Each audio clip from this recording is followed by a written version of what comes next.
நிகழ்தகவு.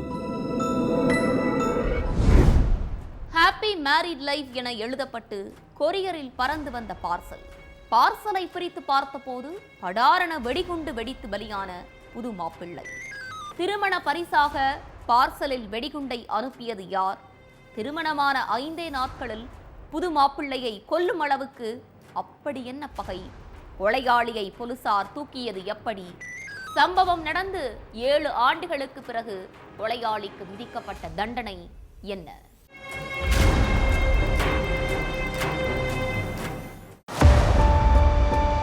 கொரியர் வந்திருக்குது, வீட்டுல யாராவது இருக்கீங்களான்னு ஒருத்தர் கத்துற சத்தம் கேட்டதும் வீட்டுக்குள்ள இருந்து ஓடி வந்திருக்காரு புது மாப்பிள்ளை.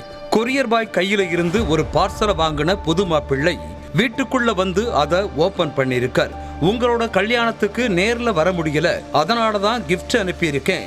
ஹாப்பி மேரிட் லைஃப்னு எழுதப்பட்டிருந்த அந்த பார்சல் தான் தன்னோட உயிரையே பறிக்க போற யமன் அப்படின்னு பாவம் புது மாப்பிள்ளைக்கு தெரியல. பார்சலை பிரிச்சதும் பயங்கர சத்தத்தோட வெடிச்சிருக்குது. அதுல புது மாப்பிள்ளை சம்பவ இடத்திலேயே உயிரிழந்துட்டார். அதே மாதிரி புது மாப்பிள்ளைக்கு பக்கத்துல இருந்த அவரோட பாட்டி ஜமாமணி ஹாஸ்பிட்டலுக்கு போற வழியில உயிரிழந்துட்டாங்க. பக்கத்து அறையில இருந்த புது பொண்ணுக்கும் காயம் ஏற்பட்டு சிகிச்சைக்காக அனுமதிக்கப்பட்டாங்க.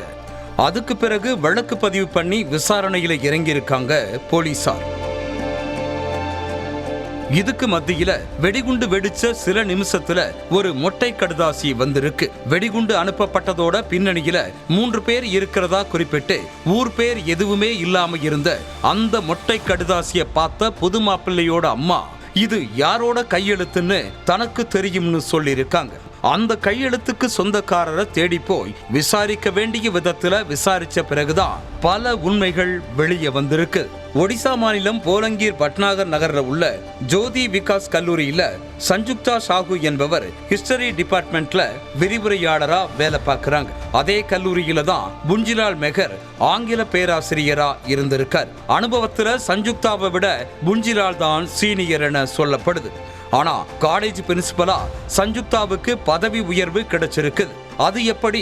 நான் சீனியரா இருக்கும்போது அவங்களுக்கு பதவி உயர்வான்னு புஞ்சிலாலுக்கு ஆத்திரத்தை ஏற்படுத்தி இருக்கு.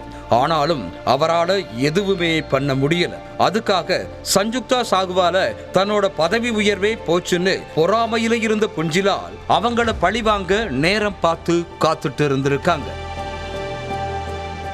இந்த நேரத்துல தான் சாப்ட்வேர் என்ஜினியரான தன்னோட மகன் கௌமியா சேகர் சாகுவுக்கும் ரீமாங்கிற பொண்ணுக்கும் கல்யாணம் நடத்தி வச்சிருக்காங்க சஞ்சுக்தா. கல்யாணம் நடைபெற்ற 5வது நாள் கௌமியா சேகருக்கு ராய்ப்பூரை சேர்ந்த ஸ்கைக்கிங் கூரியர் மூலமா கல்யாண பரிசா ஒரு பார்சலை அனுப்பியிருக்காரு புஞ்சிலால். ஆனா உள்ளே இருந்தது பரிசு இல்ல, பாம். அது தெரியாம பார்சலை பிரிச்சதும் வெடிகுண்டு வெடிச்சு உயிரிழந்திருக்காரு புது மாப்பிள்ளை. வெடிகுண்டு தயாரிக்க யூடியூப்ல பல வீடியோக்களை பார்த்த புஞ்சிலால் தீபாவளி நேரத்துல நிறைய வெடிமருந்து சேகரிச்சு அதை அலங்காரங்களுக்கு பயன்படுத்தப்படும் LED விளக்குகளை அடைச்சு வெடிக்க வச்சு பரிசோதனையும் பண்ணி பார்த்திருக்கார். அதுல ஓரளவுக்கு சக்சஸ பார்த்த பிறகுதான் கல்யாண பரிசா வெடிகுண்டு அனுப்பி புது மாப்பிள்ளையோட உயிரையே எடுத்திருக்கார். பதவி மேல உள்ள வெறியிலையும் புது மாப்பிள்ளையோட அம்மா மேல இருந்த பொறாமையிலையும் வாழ வேண்டிய ஒரு இளைஞரோட வாழ்க்கையே அழிச்ச பேராசிரியர் புஞ்சிலால கைது பண்ணி சிறையில் அடைச்சாங்க காவல்துறையினர். இந்த கொடூர சம்பவம் நடந்தது 2018. 7 வருஷமா ஒடிசா நீதிமன்றத்துல நடந்துட்டு இருந்த இந்த கேஸ்ல ஆங்கில பேராசிரியர் புஞ்சிலாலுக்கு இப்போ ஆயுள் தண்டனை விதிச்சு உத்தரவிடப்பட்டிருக்குது.